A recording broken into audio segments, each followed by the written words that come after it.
Hello friends, welcome to Study Krida. I hope you all guys are doing very well. आपकी preparation अच्छे से चल रही होगी। नेट का एग्ज़ाम नवंबर में है, इस बार कैंसिल हो गया है जो कि बहुत बुरा हुआ है आप लोगों के साथ। पर अब क्या कर सकते हैं, एग्ज़ाम नवंबर में है, प्रिपरेशन अच्छे से करनी है।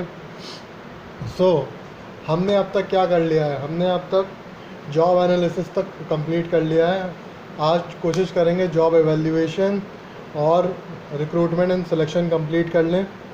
और इस मंथ की डेडलाइन आ रही है और मेरे को कंप्लीट कराना है, तो उम्मीद है इस वीक ज़्यादा वीडियोस आएंगे और नेक्स्ट वीक आपको वीडियोस देके ये HRM कंप्लीट कर दिया जाएगा। अब आपकी प्रॉब्लम्स के लिए क्या क्या करना है, आपको कोई भी क्वेरी डाउट हो तो उसके लिए आपको क्या करना है मैं पहले बता चुका हूँ। कमेंट में वो बता सकते हैं या फिर ईमेल कर सकते हैं studygrida@gmail.com। और आपके लिए क्या मीडियम है, आप फेसबुक पे पेज लाइक कर सकते हैं जिसका लिंक मैं डिस्क्रिप्शन में लिख दूंगा। वीडियो के नीचे आपको डिस्क्रिप्शन मिल जाएगा, वहाँ इस पर लिंक होगा और कमेंट में भी इसका लिंक मैं डाल दूंगा ताकि आपको कोई प्रॉब्लम ना पड़े। तो फेसबुक पे लाइक कर लेंगे तो फिर मैं वहाँ डेली इसके आपको पढ़ने के लिए वहाँ पे नोट्स दे दूँगा, जो इस लेक्चर के नोट्स होंगे और भी कोई इंपॉर्टेंट टॉपिक्स के नोट्स होंगे, HRM जो भी मैं सब्जेक्ट पढ़ाऊँगा उससे रिलेटेड, या और भी जो सर पढ़ाएंगे आपको सब्जेक्ट, वो जो उनके भी नोट्स जो होंगे वो फेसबुक पे आपको मिल जाएंगे, या फिर आप मेल से भी ले सकते हैं अगर आपको फेसबुक पर दिक्कत पड़ रही है तो। ये 3 मीडियम है। बच्चे व्हाट्सएप के लिए भी मांग रहे हैं लेकिन अभी व्हाट्सएप फैसिलिटी नहीं मिली है, अवेलेबल है आपके लिए। उम्मीद है जल्दी व्हाट्सएप पे भी अवेलेबल हो जाएंगे जब सब मैनेजमेंट सही से हो जाएगा तो। और आपको तैयारी के लिए क्वेश्चंस प्रैक्टिस करने होंगे, कॉन्सेप्ट्स पढ़ना होगा। ये होता है प्रिपरेशन का पूरा तरीका। तो कॉन्सेप्ट्स तो मैंने बता दिए हैं, बाकी क्वेश्चंस के लिए आपको MCQs मैंने HRM के प्रोवाइड कर रखे हैं। फेसबुक पे भी मैं क्वेश्चन शेयर कर दिया करूँगा आपसे। और आने वाले क्वेश्चंस और वीडियोस और ये सब डिपेंड करेगा आपके रिस्पांस पे। आप उन क्वेश्चंस को जो मैं प्रोवाइड कर रहा हूँ उनको सॉल्व करके मुझे भेजिए, तभी, और डिमांड कीजिए मुझसे और क्वेश्चंस के लिए, तभी मैं और आपके लिए अच्छे से क्वेश्चन फ्रेम करके आपको अच्छे से क्वेश्चन प्रोवाइड करूँगा जिससे कि आप मैक्सिमम स्कोर कर पाएँ एग्ज़ाम में। ये बात हो गई प्रिपरेशन की। अब अगर आप फर्स्ट टाइम वीडियो देख रहे हैं और आपने चैनल सब्सक्राइब नहीं किया है तो चैनल सब्सक्राइब कर लें।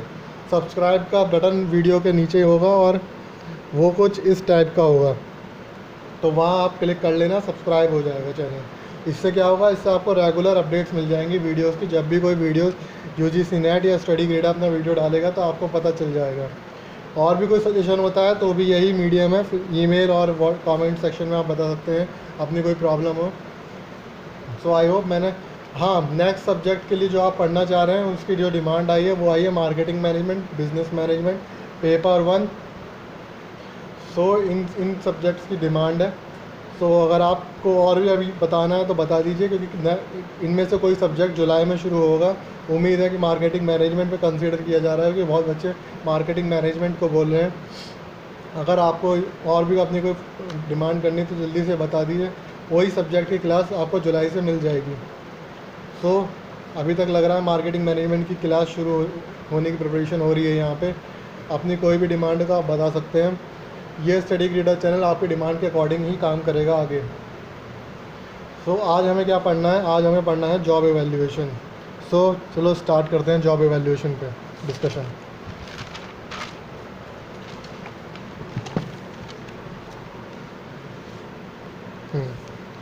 जॉब एवेल्यूएशन, अब हमने अब तक पढ़ लिया जॉब एनालिसिस।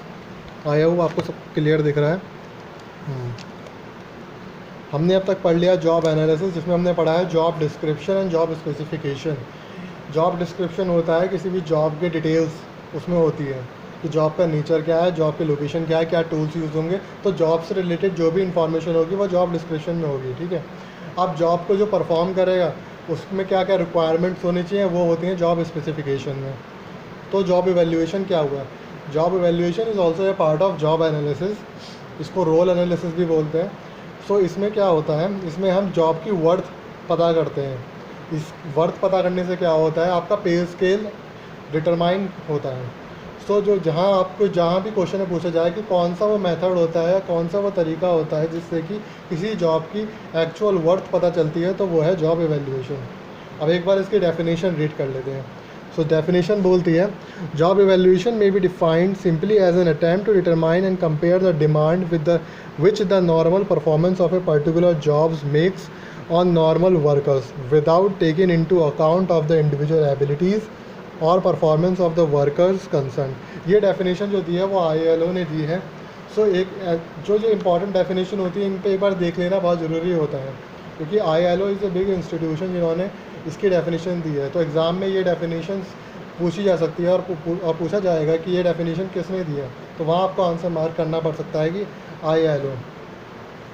ठीक है, सो इसका मीनिंग क्या हुआ? Job evaluation is an orderly, तो ये तो ये डेफिनेशन, उसके नीचे लिखी हुई है इसका मीनिंग। ठीक है, तो job evaluation is an orderly and systematic technique which aims to determine worth of the job. जहाँ ये वो टेक्निक है, एक सिस्टमैटिक टेक्निक है जो कि एक जॉब की वर्थ पता करती है। और दूसरे शब्दों में कहें, in other words, it is a formal system of determining the base compensation of A job. ये एक फॉर्मल सिस्टम है जिससे हम पता करते हैं कि जॉब का कंपनसेशन क्या है। ठीक है, आप कोई जॉब कर रहे हैं तो आपको वहाँ कितने पैसे मिलेंगे, मोटा मोटा ये मतलब हुआ। तो ये वर्थ निकालने के लिए जॉब के या कंपनसेशन बताने के लिए जॉब का क्या टेक्निक्स होती हैं, तो वो टेक्निक्स ही है। अब ये टेक्निक्स दो टाइप में डिवाइड है। Types of job evaluation are divided into two types. First is non quantitative method and the second is the quantitative method. And non quantitative method we further classifies into two methods, ranking method and the grading method, and quantitative method classified into two method, point rating method and factor comparison method. So ये आपके total 4 method हो गए basically जिसकी help से हम एक job की worth पता करते हैं। ओके, अब ये methods exam point of view से कैसे इंपॉर्टेंट है? सो ये आपको ऑप्शन में 3 मेथड दे दिए जाएंगे और एक कुछ अलग दे दिया जाएगा। बोला जाएगा लेफ्ट से कि इनमें से बताइए कि कौन सा जॉब इवेल्यूएशन का मेथड है। ठीक है, जॉब किसी भी जॉब की वर्थ डिटरमाइन करने के लिए इनमें से कौन सा मेथड नहीं है, लेट से। ठीक है, एग्जांपल आपको ऑप्शन दे दिए ranking method, grading method, factor comparison method and fourth दे दिए जॉब डिस्क्रिप्शन। तो you have to choose the job description which is not a method of job evaluation. Okay, अब रैंकिंग मेथड में क्या होता है? रैंकिंग मेथड में क्या करते हैं, ये फर्स्ट ऑफ ऑल सबसे सिंपल मेथड होता है जॉब की वर्थ डिटरमाइन करने का। ठीक है, इसमें इस रैंकिंग मेथड में each job as a whole is compared with other jobs. After comparison all jobs are arrange from highest to lowest in order to their importance as judged by duties, responsibility and demand of the job holder. ठीक है, इसमें हम job को एक दूसरी job से compare करते हैं और फिर उसको क्या नाम है, कंपैरिजन करने के बाद उसको उसकी इंपॉर्टेंस के अकॉर्डिंग रैंक करते हैं फ्रॉम हाईएस्ट टू लोएस्ट। ज़्यादा डिटेल्स में जाने की जरूरत नहीं है, बस थोड़ा थोड़ा मीनिंग पता होना चाहिए, क्योंकि आपको वहाँ डिस्क्रिप्शन नहीं लिखना है, बस दिमाग में नॉलेज होनी चाहिए। ग्रेडिंग में हम ग्रेड्स बनाते हैं। ओके, अब ग्रेडिंग क्या होता है? इसमें हम जॉब को क्लासिफाई कर देते हैं ग्रेड्स के अकॉर्डिंग। ग्रेड इस्टेब्लिश की जाती हैं। A job grade is a group of different jobs similar difficulty और requiring similar knowledge and skills to perform. Each job grade is defined in the form of written description and each job is classified into an appropriate grade depending on how well its characteristics match with the grade definition. So आप यहाँ पे grade बना देते हैं, जैसे कि grade कौन C grade बना देते हैं? जैसे ग्रेड होती है unskilled, skilled, supervisory, executive, policy. So ऐसी आपने ग्रेड्स डिटरमाइन कर ली और उन ग्रेड्स का फिर आपने डिस्क्रिप्शन लिख लिया। फॉर एग्जांपल अनस्किल्ड ग्रेड का आपने डिस्क्रिप्शन लिया कि job in this grade involve manual work, little mental ability is required, no formal education is essential. इस अनस्किल्ड जो आपका ग्रेड है इसके बारे में आपने डिस्क्रिप्शन बता दिया कि ये इसमें हमें बहुत ही कम मेंटल एबिलिटी की ज़रूरत है, जबकि दिमाग का काम बहुत ही कम है, कोई फॉर्मल एजुकेशन की ज़रूरत नहीं है अनस्किल्ड वर्क के लिए, और मैनुअल वर्क होगा इसमें। ठीक है, सो ऐसे ऐसे आपने सबके बारे में आपने कुछ कुछ डिस्क्रिप्शन बता दिया और उस डिस्क्रिप्शन और इन ग्रेड्स के अकॉर्डिंग आपने जॉब्स को क्लासिफाई कर दिया। सो ये हुआ ग्रेडिंग मेथड। अब पॉइंट रेटिंग मेथड क्या हुआ? सो ये दोनों हो गए आपके नॉन क्वांटिटेटिव मेथड। अब क्वांटिटेटिव मेथड क्या हुए? For example point method. अब इस मेथड में क्या होता है, jobs are divided into components factors में आपने जॉब्स को डिवाइड कर दिया, एंड पॉइंट और weight assign to each factor depending on the degree of its importance in a particular job. फिर आपने उनकी डिग्री के अकॉर्डिंग उन फैक्टर्स को पॉइंट्स असाइन किए, and then the total point of it for a job indicate its relative worth और value. फिर इन टोटल पॉइंट का आपने जो सबमिशन किया, और वो जो टोटल पॉइंट होगा वो उस जॉब की एक्चुअल वर्थ और उसकी वैल्यू बताएगा। तो that is point rating method. अब फैक्टर कंपैरिजन मेथड में आपने सिमिलरली फैक्टर डिटरमाइन करने होते हैं, जो कि सारी जॉब्स में सिमिलर फैक्टर होते हैं। फिर एक की जॉब हमें डिटरमाइन करनी होती है, उन की जॉब से हम कंपेयर करते हैं और जॉब की वर्थ डिटरमाइन करते हैं। So these are the 4 method of job evaluation. So job evaluation is done here. और इससे रिलेटेड कोई भी नोट्स होंगे या क्वेश्चंस होंगे वो मैं FB पेज पे अपलोड करूँगा, तो वहाँ से आप देख सकते हैं।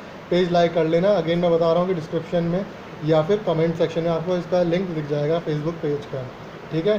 सो जुड़ने की कोशिश कीजिए और इन्वॉल्व होने की कोशिश कीजिए पढ़ाई में, और हमें भी इन्वॉल्व कीजिए। अपनी कोई भी प्रॉब्लम आए तो उसे डिस्कस कीजिए, ठीक है। आपको सारे मीडियम बता दिए हैं, बस आपको करना क्या है कि वो जो आपको सिर्फ पढ़ना है। अब आ जाइए आप रिक्रूटमेंट पे। रिक्रूटमेंट की शुरुआत में आपको एक बता के थोड़ा सा क्लियर करके करता हूँ कि जैसे कि एक बैंक अपनी की जॉब्स आती हैं, तो वो एक एडवर्टीज़मेंट जो आया वो एक्चुअली है क्या, वो हमें जॉब दे नहीं रहा है, वो हमें अट्रैक्ट कर रहा है कि अगर हम उसकी एलिजिबिलिटी क्राइटेरिया या फिर उसके स्पेसिफिकेशन मीट करते हैं। अब मैं आपको बताता हूँ, एक जॉब आई IBPS PO की, उनका एलिजिबिलिटी क्राइटेरिया हुआ 55% इन ग्रेजुएशन। सो ये जो 55% इन ग्रेजुएशन, या फिर साथ में ये लिखा हो कि फ्लुएंसी इन इंग्लिश, सो ये सब क्या है, ये एक उसकी क्वालिटी बता रहे हैं जो बंदा वो परफॉर्म करेगा, ठीक है। जॉब होल्डर की क्वालिटीज़ वो मांग रहे हैं, उनमें ये क्वालिटीज़ होनी चाहिए। सो ये एक तरीके से क्या है, इनका जॉब स्पेसिफिकेशन। और वहीं कहीं लिखा रहता है कि उसको क्या क्या काम करना होगा। एक बैंकर का काम जो अगर डिस्क्राइब किया है वो होता है जॉब डिस्क्रिप्शन। सो अब वो टॉपिक ख़त्म हो चुका है, अब आते हैं रिक्रूटमेंट सिलेक्शन पे। सो यहाँ इसका रेलिवेंट ये है कि उन्होंने जो एडवर्टीज़मेंट दिया है IBPS PO ने, सो उससे क्या करा, अगर हम मीट करते हैं तो हम उस पर अप्लाई करेंगे। सो 1000 वैकेंसी अगर IBPS PO ने निकाली और उस पर अप्लाई किया 1 लाख लोगों ने, सो ये हुआ एक रिक्रूटमेंट। रिक्रूटमेंट मीन्स कि अट्रैक्ट करना है एप्लीकेंट्स को जॉब अप्लाई करने के लिए, ठीक है, सूटेबल कैंडिडेट्स को। सो सूटेबल कैंडिडेट्स ने अप्लाई कर लिया। अब उन्होंने फिर जब रिटन एग्जामिनेशन दिया, इंटरव्यू दिया, तो रिटन एग्जामिनेशन इंटरव्यू में क्या हुआ, कैंडिडेट को क्या नाम है एलिमिनेट किया गया, उनको रिजेक्ट किया गया। तो रिजेक्शन प्रोसेस क्या होता है, आपका सिलेक्शन पे लेके जाता है, तो वो होता है selection.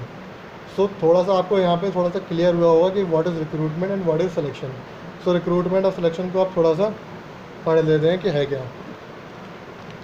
Recruitment is defined as the process of searching for prospective employee and stimulating them to apply for job in the organization is said by Edwin Filippo। ये मैं नहीं कह रहा हूँ, फिलिपो जी ने कहा है कि रिक्रूटमेंट क्या है, कि एक प्रोस्पेक्टिव एम्प्लॉयज़ को ढूंढना और उनको स्टिमुलेट करना कि वो जॉब पे अप्लाई करें। ऑर्गेनाइजेशन में जॉब है उसको अप्लाई करने के लिए प्रोस्पेक्टिव एम्प्लॉयज़ को ढूंढना और वो उस जॉब पे अट्रैक्ट हो अप्लाई करने के लिए। तो यहाँ पे जॉब्स पे अप्लाई करने का फोकस होता है, ठीक है, कि जो हमारे प्रोस्पेक्टिव या एलिजिबल एम्प्लॉय हैं, सूटेबल एम्प्लॉय हैं, जो सूटेबल कैंडिडेट्स हैं वो उस पर अप्लाई करें जॉब्स पे, ठीक है।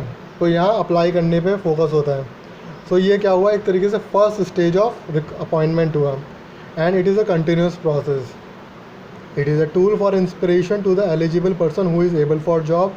It is a pool of recruited employ. तो बहुत सारे लोग एम्प्लॉय वो अप्लाई करते हैं, तो it is a pool of those employees and, ठीक है। तो जो एलिजिबल बंदा है वो उस पोस्ट पे अप्लाई कर सकता है। थर्ड पॉइंट का मतलब ये है कंटिन्यूस प्रोसेस होता है, ऑर्गेनाइजेशन में रिक्रूटमेंट होता रहता है, and it is a first source of appointment. अब हमें लोग चाहिए जो हमारी जॉब पोजीशन पे अप्लाई करें, ठीक है। तो वो लोग हम कहाँ से ले सकते हैं, तो उसके 2 सोर्स हैं। पहला है internal source and second is external source. अब इंटरनल सोर्स हमारे कौन कौन से हो गए, लाइक प्रमोशन, जो हमारे अगर हायर वैकेंसी या सुपीरियर कोई सुपीरियर सबॉर्डिनेट है, ठीक है, सुपीरियर अगर रिटायर हो जाता है या किसी तरीके से वो जॉब वैकेंट हो जाती है तो उसके सबॉर्डिनेट को प्रमोट किए कर दिया जाता है उस सुपीरियर की पोजीशन पे, तो दैट इज़ प्रमोशन। सो आप प्रमोशंस के थ्रू भी इसको फुलफ़िल कर सकते हैं। ट्रांसफ़र, किसी एक डिपार्टमेंट में एक्सेस एम्प्लॉय है, दूसरे डिपार्टमेंट में एम्प्लॉयज़ की बहुत ज़्यादा कमी है तो वो ट्रांसफ़र के थ्रू फुलफ़िल की जा सकती है। एंड ट्रेनीज़, ट्रेनी होते हैं ऑर्गेनाइजेशन में, जो ट्रेनिंग करने आते हैं वो उनको ऑर्गेनाइजेशन ट्रेनिंग देती है तो ऑलरेडी वो एक तरीके से पार्ट होते हैं ऑर्गेनाइजेशन का, तो उन्हीं को ऑर्गेनाइजेशन क्या करती है, उन पे जब इतना टाइम और एक्सपेंसेस ऑर्गेनाइजेशन ने स्पेंड किया है तो उन्हीं को रिक्रूट कर लेती है। इंटरनल एडवर्टीज़मेंट हो गया, फिर ऐसी एक्सटेंशन ऑफ सर्विस हो गया, जो लोग कि रिटायर होने वाले होते हैं ऑर्गेनाइजेशन को अगर एम्प्लॉय की ज़रूरत है तो वो उन्हीं की सर्विस को एक्सटेंड कर देती है। Land service, informal service, so these are the sources of internal sources. पढ़ ले रहे हैं इनके बारे में अच्छे से, क्वेश्चन इनसे आते हैं।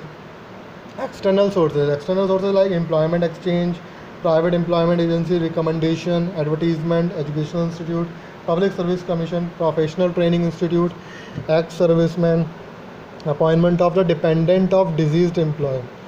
सो employment exchange, public and private employment exchanges होती हैं, वहाँ से एम्प्लॉय ले लेते हैं। रिकमेंडेशन, एम्प्लॉय के जो ऑर्गेनाइजेशन में ऑलरेडी एम्प्लॉय वर्क कर रहा है वो रिकमेंड करता है, आपने देखा होगा रेफरेंस लगते हैं।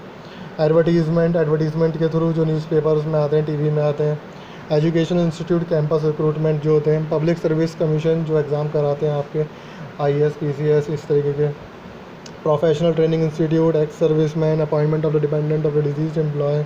ये मतलब आपका हो गया कि आपको कोई एम्प्लॉय की डेथ हो गई है तो उसके फैमिली मेम्बर्स को आपने जॉब दे दी। So these are the sources of the recruitment, internal sources and the external sources. अब इनके कुछ इंटरनल सोर्सेज से अगर हम रिक्रूटमेंट कर रहे हैं सो क्या फ़ायदा होगा, क्योंकि ये एक क्विक प्रोसेस है तो रिक्रूटमेंट जल्दी हो जाएगा, ठीक है। और इंटरनल सोर्सेज के क्या फ़ायदा क्या होगा, एडवांटेजेस क्या होंगे, ये चीपर है, इसमें ज़्यादा कॉस्ट नहीं लगती। जबकि एक्सटर्नल सोर्सेज में क्या होगा, कॉस्ट लगेगी आपको, एडवर्टीज़मेंट की कॉस्ट देनी पड़ेगी, जो न्यूज़पेपर या टीवी में आप एडवर्टाइज़ करोगे उसकी कॉस्ट लगती है। जबकि इंटरनल सोर्सेज में ऐसा कॉस्ट कोई लगती नहीं है सच। और अगर आप इंटरनल सोर्सेज से रिक्रूटमेंट करते हो तो जो एम्प्लॉय हैं वो मोटिवेटेड रहेंगे, उनको पता है कि हमारे प्रमोशन होने के चांसेस ज़्यादा अच्छे हैं। और यहीं अगर आप एक्सटर्नल सोर्सेज से रिक्रूटमेंट कर लोगे हायर पोजीशन की तो वो डीमोटिवेटेड हो जाएंगे।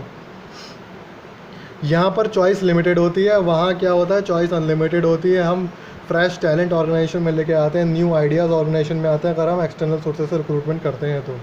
सो these are the things about the internal sources and external sources of recruitment. Let's come to the next topic, and next topic is selection. हाँ, पर मैं आपको एक चीज़ बताना चाहता हूँ, रिक्रूटमेंट में बहुत ही अच्छी चीज़ है। अब कोई नए ट्रेंड आए हैं रिक्रूटमेंट में, न्यू ट्रेंड्स इन रिक्रूटमेंट।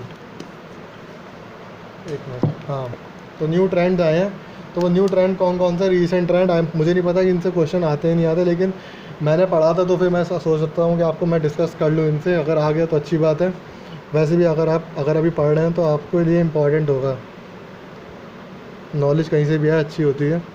तो पहला ट्रेंड है आउटसोर्सिंग, जो मॉडर्न ट्रेंड है रिक्रूटमेंट के वो है आउटसोर्सिंग।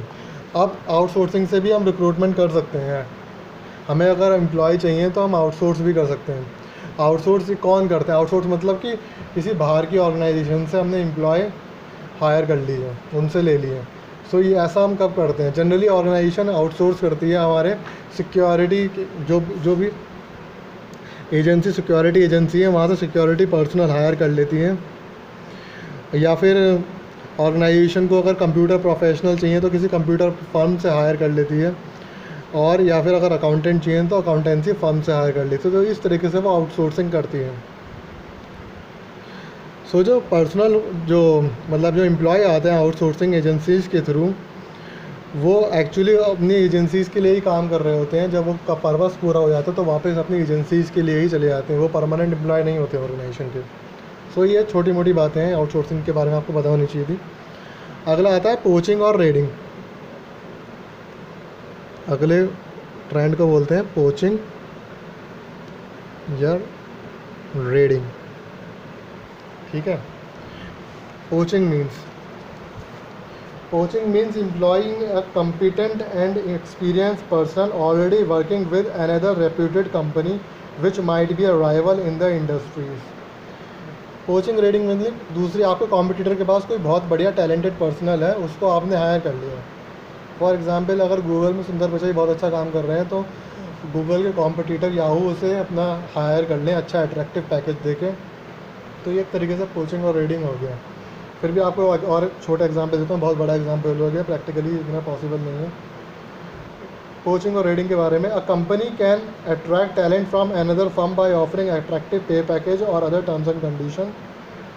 जैसे कि several executive of HMT left to join the Titan watches, कि एग्जीक्यूटिव्स हैं HMT में, उन्होंने अपनी जॉब छोड़ के टाइटन ज्वाइन कर लिया क्योंकि वहाँ उन्हें अच्छा पैकेज मिल रहा था। टाइटन उन्हें अच्छा पैकेज दे रही थी कि हमारे साथ काम कर लो, हम आपको HMT से अच्छा पैकेज देंगे। सो ये आपका एग्जाम्पल होगा कोचिंग रेडिंग। आई होप कि क्लियर हो गया होगा। और अगला आता है अब ई रिक्रूटमेंट, वेबसाइट के थ्रू रिक्रूटमेंट या ई रिक्रूटमेंट, वेबसाइट या ई। अब इसके बारे में तो आपको पता ही होगा, इतनी वेबसाइट रिक्रूटमेंट हो रही है। कंपनी भी अपनी जो पहले फॉर्म्स हमें जाके सबमिट करने पड़ते थे, अब ऑनलाइन भी सबमिट कर सकते हैं अपना CV हम, या फिर एजेंसीज़ के थ्रू naukri.com, ये सारे के एग्जांपल हो गए आपके ई रिक्रूटमेंट या वेबसाइट रिक्रूटमेंट के। ओके, सो रिक्रूटमेंट अब ऑलमोस्ट ख़त्म हो गया आपका। Next is the selection. Selection के बारे में आपको बता चुका हूँ पहले कि सिलेक्शन में क्या करते हैं हम। अब रिक्रूटमेंट अगर पॉजिटिव स्टेप है, यानी कि यहाँ एक पॉजिटिव स्टेप मीन्स यहाँ हम एम्प्लॉय आ रहे हैं हमारे पास, हम उन्हें रिजेक्ट या नहीं कर रहे हैं, हम उन्हें अट्रैक्ट कर रहे हैं, ठीक है, तो ये एक पॉजिटिव स्टेप हुआ। और जबकि सिलेक्शन क्या होता है, एक तरीके से नेगेटिव स्टेप होता है, क्योंकि यहाँ हमें रिजेक्शन करना पड़ता है। जो एम्प्लॉय से कि 1000 पोजीशन है और 1 लाख आ गए तो हमें 99,000 को रिजेक्ट करना है। तो सिलेक्शन का मीनिंग क्या है? Selection is a process to choose the right type of candidate and offering them job. हमें सिलेक्शन में राइट कैंडिडेट चूज़ करना होता है जॉब के लिए। In order to achieve this purpose a well organize selection procedure, many step and each step is unsuitable candidate rejected. तो उसमें कई सारे स्टेप्स होते हैं सिलेक्शन में, और हर स्टेप्स पे अनसूटेबल कैंडिडेट को हमें रिजेक्ट करना होता है। ओके, तो आई होप सिलेक्शन क्लियर हुआ होगा। तो रिक्रूटमेंट में हम क्या कर रहे थे? रिक्रूटमेंट में हम कैंडिडेट को अप्लाई करने के लिए प्रमोट कर रहे थे, जबकि सिलेक्शन में हमें कैंडिडेट को सेलेक्ट करना होता है, उन्हें जॉब ऑफर करनी होती है। और रिक्रूटमेंट एक पॉजिटिव प्रोसेस है और सिलेक्शन नेगेटिव प्रोसेस है, मैं आपको बता चुका हूँ। रिक्रूटमेंट में कोई कॉन्ट्रैक्चुअल एग्रीमेंट नहीं होता, जबकि सिलेक्शन में कॉन्ट्रैक्चुअल एग्रीमेंट होता है सर्विस का। और रिक्रूटमेंट में कोई रिस्ट्रिक्शन नहीं होती, नंबर ऑफ़ कैंडिडेट कितने भी अप्लाई कर सकते हैं, जबकि सिलेक्शन में हमें जैसे कि 1 लाख पोजीशन हमें हायर करना है तो सिर्फ 1 लाख ही कैंडिडेट हम हायर करेंगे। तो यहाँ नंबर ऑफ़ एम्प्लॉय, यहाँ रिस्ट्रिक्शन होती है नंबर ऑफ़ कैंडिडेट्स पे। ओके, तो ये हो गया आपके सिलेक्शन के बारे में। अब अगला जो इम्पॉर्टेंट टॉपिक है वो है सिलेक्शन प्रोसेस। तो सिलेक्शन प्रोसेस जो बिगिन होता है वो होता है प्रिलिमिनरी इंटरव्यू के साथ। प्रिलिमिनरी इंटरव्यू या बोलो इनिशियल स्क्रीनिंग, इसमें ये बहुत सिंपल मतलब स्टेप है, पहला स्टेप है सिलेक्शन प्रोसेस का। इसमें सिंपल स्ट्रेट फॉरवर्ड क्वेश्चन पूछे जाते हैं और कैंडिडेट का बैकग्राउंड, उसकी एलिजिबिलिटी टेस्ट करने के लिए, ठीक है। और जो कैंडिडेट सूटेबल होते हैं उनको आगे बढ़ाया जाता है, बाकी अनसूटेबल को यहाँ से भी रिजेक्ट किया जाता है। नेक्स्ट स्टेप इज़ आपका एप्लीकेशन ब्लैंक। इसके बाद जो कैंडिडेट इनिशियल स्क्रीनिंग पर पास होकर आए उनका एप्लीकेशन, हर ऑर्गेनाइजेशन का अपना एप्लीकेशन ब्लैंक होता है, यानी कि अपना एप्लीकेशन फॉर्म होता है जो अपनी नीड के अकॉर्डिंग ऑर्गेनाइजेशन डिज़ाइन करती है और रिक्वायरमेंट के अकॉर्डिंग वहाँ से इन्फॉर्मेशन गैदर कर लेती है अबाउट द कैंडिडेट, जिससे कि उन्हें कैंडिडेट के बारे में जो इन्फॉर्मेशन चाहिए वो अच्छे तरीके से मिल जाए फिल्टर्ड वे में। तो ये होता है आपका एप्लीकेशन ब्लैंक। उसके बाद ऑर्गेनाइजेशन एक टेस्टिंग कंडक्ट कराती है, टेस्ट कंडक्ट कराती है, जो कि टेस्ट होते हैं general intelligence testing, aptitude test, interest test, achievement test, honesty test. So ये टेस्ट जो होते हैं मेंटल एबिलिटी टेस्ट करने के लिए होते हैं और कैंडिडेट का इंटरेस्ट चेक करने के लिए होते हैं कि उसका इंटरेस्ट है कि नहीं है ऑर्गेनाइजेशन में। ऑनेस्टी टेस्ट यानी कि आपका ऑनेस्टी देखने के लिए कि वो कितना लॉयल है, कि मतलब बेसिकली टेस्ट करा जाता है कि अगर ऑर्गेनाइजेशन का जैसे बैंक जॉब है, वहाँ उसको मनी संभालना होता है, तो वो हम उस पर भरोसा कर सकते हैं कि नहीं कर सकते कि वो मनी संभाल लेगा या फिर कोई या फिर वो कहीं फ्रॉड ना हो, इस तरीके की उसकी टेस्टिंग की जाती है। कुछ उनसे कुछ क्वेश्चंस पूछ के उनका नेचर जाना जाता है। उसके बाद इंटरव्यू आता है। इंटरव्यू होते हैं 3 टाइप के, structure, unstructured and mixed interview. Structure में आपके क्वेश्चंस डिफाइंड होते हैं और उन्हीं को पूछा जाता है। अनस्ट्रक्चर में रैंडमली क्वेश्चन पूछ देता है इंटरव्यूअर जो कि डिज़ाइन नहीं होते। और मिक्स्ड में कुछ स्ट्रक्चर कुछ जो पहले से डिफाइंड होते हैं वो क्वेश्चन पूछता है, और कुछ वो रैंडमली कुछ भी पूछ लेता है। तो ये होते हैं 3 टाइप के इंटरव्यू। उसके बाद बैकग्राउंड इन्वेस्टिगेशन, उसका बैकग्राउंड चेक किया जाता है, रेफरेंसेस देखे जाते हैं कि किसने रेफ़र किया है, कहाँ से है, ठीक है, उसके बाद कोई केस वेस तो नहीं चल रहा है। तो ये सब चीज़ें चेक की जाती हैं बैकग्राउंड इन्वेस्टिगेशन में। फिर मेडिकल टेस्ट होता है, फाइनल सिलेक्शन होता है। देन मेडिकल टेस्ट आपको पता ही है, उसमें कुछ पता बताने की नहीं है। फिर फाइनल सिलेक्शन एंड देन उसका इंडक्शन यानी ओरिएंटेशन होता है। अब इसमें एक चीज़ और इम्पॉर्टेंट है, जब टेस्टिंग कर रहे होते हैं तो टेस्ट को कितना वो टेस्ट वैलिड है।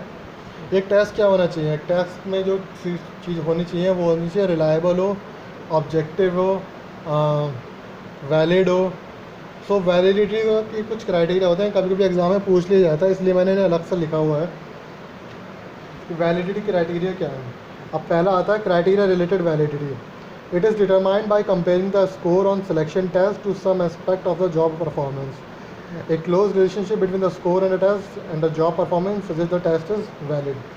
मतलब कि ऑर्गेनाइजेशन का एक टेस्ट कंडक्ट कराती है, हम भी किसी अगर जॉब के लिए टेस्ट देते हैं।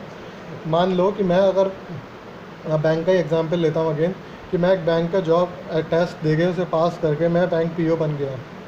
अब मैं बैंक पीओ बन गया, और तो ये टेस्ट बैंक ने क्यों कराया था, बैंक ये समझती है कि ये जो बंदा इस टेस्ट को निकाल रहा है वो पीओ की जॉब करने के लिए एलिजिबल है, तो और वो पीओ का काम कर पाएगा जो ये बंदा ये टेस्ट निकाल लेगा। और मान लो कि मैं टेस्ट निकाल लूँ और मैं पीओ का काम नहीं कर पाऊँ, या मैं क्या कोई भी जो टेस्ट निकाल रहा है वो पीओ का काम कर ही नहीं पा रहा है, तो क्या वो टेस्ट का कोई मतलब रहा, नहीं रहा, तो ये टेस्ट वैलिड नहीं है।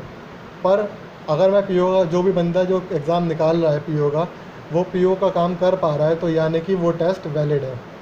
सो उसका स्कोर जो है टेस्ट का उसकी परफॉर्मेंस पे दिख रहा है, जिसने अच्छा स्कोर किया और परफॉर्मेंस भी अच्छी दिख रहा है, तो यानी कि टेस्ट वैलिड है। तो ये जो होती है क्राइटेरिया रिलेटेड वैलिडिटी होती है। Next is content validity.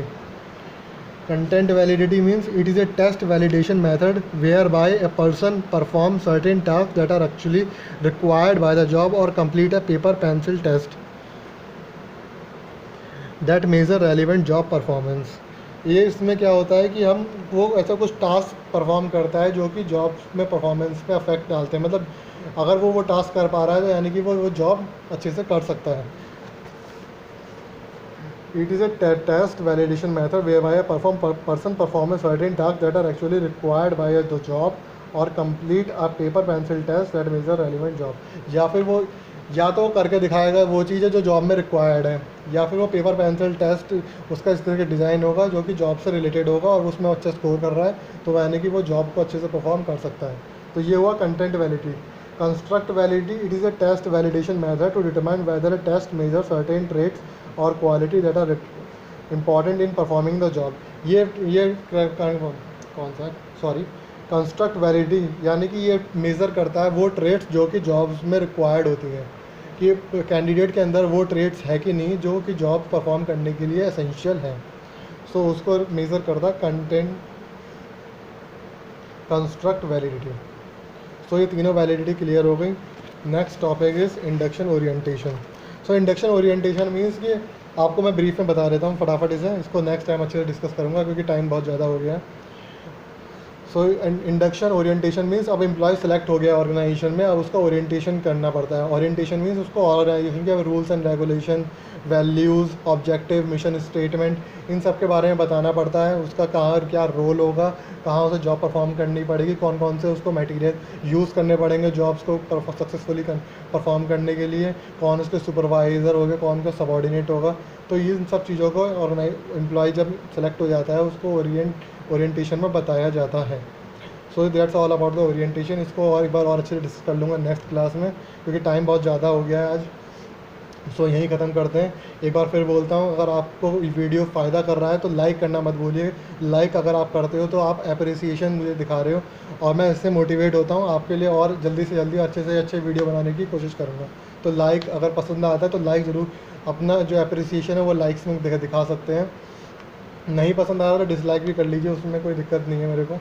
वो भी मेरे को एक लेसन ही देगा और अच्छा करने के लिए। और अगर आप इसको, अगर आप कोई आपका फ्रेंड अगर कर रहा है, उसको ज़रूरत पड़ सकती है इसकी, तो वहाँ शेयर भी कर सकते हैं। ऐसे फालतू शेयर करने के लिए मैं नहीं कहूँगा, लेकिन हाँ अगर किसी को ज़रूरत है तो उसको शेयर कीजिए। चैनल सब्सक्राइब कर लीजिए अगर अभी तक नहीं किया रेगुलर वीडियोस के लिए, ताकि आपको पता लग जाए कि कब नेक्स्ट टाइम वीडियो अपलोड हुआ है, ठीक है। और भी कोई रिक्वायरमेंट तो आप बता सकते हैं अपनी। बताने के लिए मैंने आपको बता दिया कि ईमेल आईडी studygrida@gmail.com है। कमेंट कर सकते हैं, फेसबुक पर मैसेज भी कर सकते हैं, या पोस्ट करना चाहे पोस्ट भी कर सकते हैं। सो आपके लिए सब तरह से हेल्प अवेलेबल है। सो आज के लिए इतना ही। Thank you class.